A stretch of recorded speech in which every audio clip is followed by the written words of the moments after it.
నాకు కష్టంగా ఉంది, నాకు అన్నం పెడతాం. ఇండస్ట్రీలో ఎవరు పెట్టరన్నా, ఎవరు పెట్టరు. రాజకీయాల్లో పోతే నువ్వు పెడతావు, నువ్వు నమ్ముకున్నామని. ఇక్కడ ఎవడెవడు నమ్ముకుంటే కుదరదన్నా. చూడు ఎంతమంది ఉన్నారు పేదవాళ్ళు, ఇల్లు లేక, పొలం లేక, కరెంట్ లేక, ఆస్తులు లేక, ఆరోగ్యం లేక, చదువు ఫీజులు లేక, దే క్రైమ్ లైక్ ఎనీథింగ్ అన్నా. ఇళ్ళలో ఎవ్వరు ఆ పేదాలకు వచ్చి డబ్బులు పంచలేదు ఈ రోజు వరకు. అందుకని చిన్న సినిమా బతికితే ఇంకా 10 మంది బతుకుతారన్నా, దాని గురించే మాట్లాడాను అన్నాను. అందరు గప్చిప్. జగన్ గారు అన్నారు పెద్ద సినిమాలు ఇప్పుడు రిలీజ్ అవుతాయి, చెన్నై కూడా రిలీజ్ చేయాలి. అది మాత్రం గుర్తుపెట్టుకోండి మీరు. చిన్న సినిమాకి ప్రయారిటీ ఇవ్వాల్సిందే. పెద్ద సినిమా వస్తే పెద్ద సినిమాలు ఒకటే కాకుండా వీళ్ళకి కూడా ఉంటే బాగుంటుంది. ఇది ఆలోచించుకొని రండి, మళ్ళీ చెప్తా. వెళ్ళిపోయి ఓకే. ఎవడు ఏ బుద్ధి లేనోడు నేను మాట్లాడలేదండి, నేనే ఎక్కువ మాట్లాడాను. సో ఇప్పుడు ఎలక్షన్స్ రాబోతూ ఉన్నాయి. ఒకవేళ పరిస్థితి మారి అనుకున్నట్టుగానే పవన్ కళ్యాణ్ జగన్ ఓటమే నాకు కావాలి, ఆయనను ఓడించడానికే నేను రాజకీయాలు చేస్తున్నాను అని చెప్పి పవన్ కళ్యాణ్ అన్న స్టేట్మెంటే నిజమై ప్రభుత్వంలోకి అధికారంలోకి వైసీపీ రాకపోతే పరిస్థితి ఏంటి? ఎవరి పరిస్థితి? మీ పరిస్థితి. నా పరిస్థితి ఏమవుద్ది అంటే ఇప్పుడు ఎఫ్డిసి కార్పొరేషన్ చైర్మన్ అటు ఇప్పుడు మళ్ళీ తిరిగి రావాలి అని అంటే సినిమా అవకాశాలు ఎలాగో 1 year బ్యాకే పోయాయని చెప్తున్నారు కదా. ఓ మాట చెప్తా. చిరంజీవి గారు పార్టీ పెట్టారు. చిరంజీవి గారు పార్టీ పెట్టారు. 220 సీట్లు మనకు వస్తే మురళి అన్నాడు. ఏదో బోర్డు మీద అతను ఒకతను రాశాడు. ఆయన రాస్తూ చూస్తే మనకి వెస్ట్ బెంగాల్ లాగా 4 సార్లు మనం కూడా మనం పరిపాలిద్దాం, మనం మంచిగా చేద్దాం అని ఆయన కూడా పార్టీ పెట్టి అన్నీ తిరిగి ఎలక్షన్ తీసాం. ఓడిపోయాడు చిరంజీవి గారు. చిరంజీవి గారు నాశనం అయిపోయారా? చిరంజీవి గారు మోసం చేశాడు. చిరంజీవి గారు నాశనం అయిపోయాడా? ఇది ఆయనకి పార్టీ పెట్టాడు, నేను పార్టీ కూడా పెట్టలా. నా పదవే పోతే పదవి పోయింది. నా జీవితం ఏం బాదు, జగన్ జీవితం ఏం బాదు. ఇప్పుడు జగన్ మన సినిమా ఇండస్ట్రీ పెట్టుకుందాం. చిరంజీవి గారు పార్టీ పెట్టారు, ఓడిపోయాడు. ఓడిపోగా నాశనం అయిపోయాడా? అందం లేదా? వెంటబడి కొడతారా? సినిమాలు ఇవ్వకుండా మానేస్తారా? ఇంకో పని చేసుకుంటాడు. ఆయన రాజకీయాల మీద బతకలేదే, నేను రాజకీయాల మీద బతకట్లా, జగన్ రాజకీయాల మీద బతకట్లా. జగన్ రాజకీయవేత్త కంటే ముందు పెద్ద రిచెస్ట్ బిజినెస్ మ్యాన్. ఓకే. ఇది ఎందుకు? ప్రజల కోసం వచ్చాడు, ప్రజలు నమ్ముకున్నాడు, ప్రజలు కూడా జగన్ నమ్మారు, ఇచ్చారు. మళ్ళీ ప్రజలు మంచి పని చేస్తున్నాడు కాబట్టి గెలుస్తాడని మేము నమ్ముతున్నాం. ఇన్ కేసు మీరు అన్నట్టుగా జగన్ గారు ఓడిపోతే ప్రతిపక్షంలో కూర్చుంటాడు. ఏడుస్తారా? ఎన్నిసార్లు ఓడిపోయాడు రాజశేఖర రెడ్డి గారు? చివరికి ముఖ్యమంత్రి రావలేదా? 3-4 సార్లు ఓడిపోయాడే. మరి ఎట్ట మొక్కబోని రాజకీయవేత్తలాగా జనాల మధ్య ఉంటూ జనాలు నమ్మించుకొని గెలిచాడు. సెకండ్ టైం గెలిచాడు. ఇతరు కూడా అంతే. నేను ఎందుకు ముఖ్యమంత్రి అయ్యాను? ప్రజల కోసం I can do anything including my life అని సర్వీస్ చేస్తున్నాడు. చేసిన మంచి సర్వీసులు చేశాడు. ఇన్ కేస్ ఓడిపోయాడు, ఏమండి ఎలాంటి డెమోక్రసీ అంటే మంది? ది గ్రేట్ వాజ్పేయిని కూడా ఒక సీట్ లాగేసి ఒక సీటు తగ్గిపోయిందని చెప్పి ప్రధానమంత్రి పదవి నుంచి కింద దింపేసిన రాజకీయం, ఇలాంటి దరిద్రపు రాజకీయం భారతదేశంలో ఉందండి. దానికి మా జగన్ మినహాయింపు కాడు. జగన్ మీద కూడా ఎన్నైనా చేయొచ్చు, ఏవైనా చేయొచ్చు. చివరికి జగన్ని చంపితే తప్ప మనం రాజకీయాల్లోకి రాలేము, మన ముఖ్యమంత్రి సీట్లో కూర్చోలేము అనే మహానుభావుడు ఉన్నాడు మన ఆంధ్రప్రదేశ్ రాజకీయ వ్యవస్థలో. అంటే చంపేంత వరకు వెళ్తారంటారు రాజకీయాలు. ఎంతమంది చేయలేదబ్బా, ఎంతమంది చేయలేదు. రామారావు చేయలేదా కళ్ళ ముందు? ఇంకేడ చూస్తావు ఇంకా నువ్వు? రామారావు చేయలేదా? రామారావు ఇల్లాలని తిరుగుమూతం చేయలేదా? తిరుగుమూతని ఇదే ఆంధ్రజ్యోతుడు లైవ్ షో పెట్టలేదా? 70 ఏళ్ళ ఆడపడుచు 30 ఏళ్ళ మనోడు వయసు ఉన్నాడుతో అఖిల సంబంధం అనేది లైవ్ పెట్టలేదా? వాళ్ళ ఇంట్లో ఆడాలని పెట్టగలడా లైవ్లో?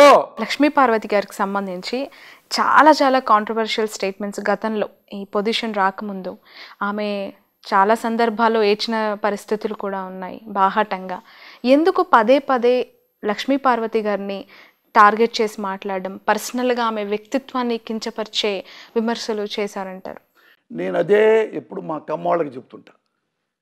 మా కమ్మ సోదరీమణులకి నేనేం చెప్తుంటానంటే, అమ్మా చంద్రబాబు మాట నమ్మి ఆ మహాతల్లిని ఇంత ఘోరంగా చేశారు, నమ్మొద్దు, చాలా మంచి అవ్వ, నేను దగ్గరుండి చూసా, బాగా విద్వత్తు ఉన్న తల్లి, సంస్కృతం మాట్లాడుతుంది, బాగా తెలివిగలది, లెక్చరరు, ఒక పెద్ద డాక్టర్ ఉన్నాడు కొడుకు, మంచిది, ₹1 లంచం తీసుకుని ఎరగదు అని నేను ఎప్పుడో చెప్తున్నా. ఇప్పుడు ఎట్టుంటుందంటే అదే చెప్పాక, ఆంధ్రప్రదేశ్లో ప్రతిపక్షం ఎవరయ్యా అంటే ఇప్పుడు ఒక వర్గం కమ్మ మీడియా, వాళ్ళు ఎప్పుడు డీమోరలైజ్ చేయడానికి చూస్తుంటాడు. అతను ఎగ్జాంపుల్ ఫస్ట్ చూద్దాం, రామోజీరావు. ఈ అమ్మాయిని రామారావు భార్య అయిన కాడ నుంచి రామారావుని ఇద్దరు దింపేసి చంద్రబాబుని పెట్టాలనుకొని ఎవ్రీ డే ఆయన ఈనాడులో కార్టూను, ఆ బండి మీద కూర్చుంటే రామారావు గారు బండి లాగినట్టు, ఒక గుద్దితే చంద్రబాబు ఇంటి రామారావు కింద పడ్డట్టు, అసలు లక్ష్మీపార్వతి మీద కొన్ని వేలు కార్టూన్లు. అంటే వీళ్ళందరూ చెప్పేది ఒక వర్గం ఉందనే, ఈ లఫ్ట్ మీడియా అంటారు దాన్ని, లఫ్ట్ మీడియా అంటారు వీళ్ళని. మా కమ్మాళ్ళలో ఉండే వీళ్ళు ఎవడన్నా వీళ్ళల్లో జర్నలిస్టు లక్షణాలు ఉన్నాయా? ఒక అతను రామోజీరావు ఆమె దిగిపోయేసరికి రామారావు చచ్చిపోయేదాకా ఆ అమ్మాయిని ఆ లక్ష్మీపార్వతి గారి మీద రోజు దుష్టశక్తి అని ఇంకోటి కార్టూన్లు వేసి జనాల దృష్టిలో నిజం కావాలా, ఏది బ్రాహ్మడు మేక కుక్క కథ ఉందే అట్లా చేసి ఆమె నాశనం చేశారు, రామారావు నాశనం చేశారు. ఆ ఇద్దరు నాశనం చేస్తే తప్ప మనోడు నాకు కాలు కింద చెప్పులాగా ఉండేవాడు చంద్రబాబు నాయుడు ముఖ్యమంత్రి కాడు, అది కూడా రాంగ్ రూట్లో గెలుగుతాడు తప్ప మన ఎలక్షన్లో గెలవడు అని తోసేసి అందరిని కొనేసేసి అతను ముఖ్యమంత్రిని చేశారు. రామారావుని కుళ్ళి చనిపోయాడు ఆయన ఆగారా? రామారావు విలువలు లేవంట అతను స్టేట్మెంట్ ఇచ్చాడు. అతనికి ఇష్టం లేదు, ఎన్టీ రామారావు నా మాట విండా అని. ఇక్కడ రెండోవాడు ఇంకోటి, వీడొక రామోజీరావు ఒక బ్రోకరు, ఈడొక బ్రోకరు.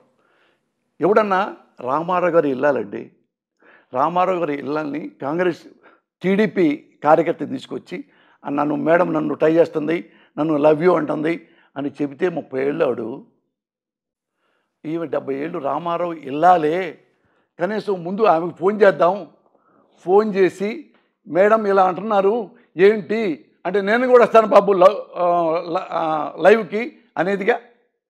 అప్పుడు ఎదురు కూర్చోబెట్టచ్చుగా, వాడు ఉండేవాడు అసలు ఎదురుగా, జంప్ వెళ్ళిపోయాడు కదా, ఫోన్లో కూడా రాడు కదా, మరి ఆమెకు ఎందుకు చెప్పాల అంటే ఇది మోటివేషన్ అన్నమాట. ఎందుకంటే చంద్రబాబుకి లక్ష్మీపార్వతి అనేది చచ్చిపోవాలి, ఉండకూడదు, ఇక్కడ మన కళ్ళ ముందు కనపడకూడదు, అది అంత పగ. మళ్ళీ అక్కడ ఎక్కడ చూద్దో రామారావు ఇల్లాలుగా ఏమో వస్తుందేమో, మళ్ళీ ఇది మన వెస్ట్ బెంగాల్ ముఖ్యమంత్రి లాగా ఎన్ని దెబ్బలు తిన్నా కానీ మళ్ళీ ఎట్ట ముఖ్యమంత్రి అయింది అట్ట వచ్చుదేమో, చంపండి దీన్ని, చంపండి, శీలహననం చేయండి అనగానే వాడు రాధాకృష్ణ అనేవాడు వాడిని పెట్టి ఇంక లక్ష్మీపార్వతి ఏముంది, ఇంకది ఏముంది, వాళ్ళు సిన్సియర్గా అవునండి నా వెంటబడిందండి. ఏమన్నా ఎథిక్స్ ఎవడకన్నా?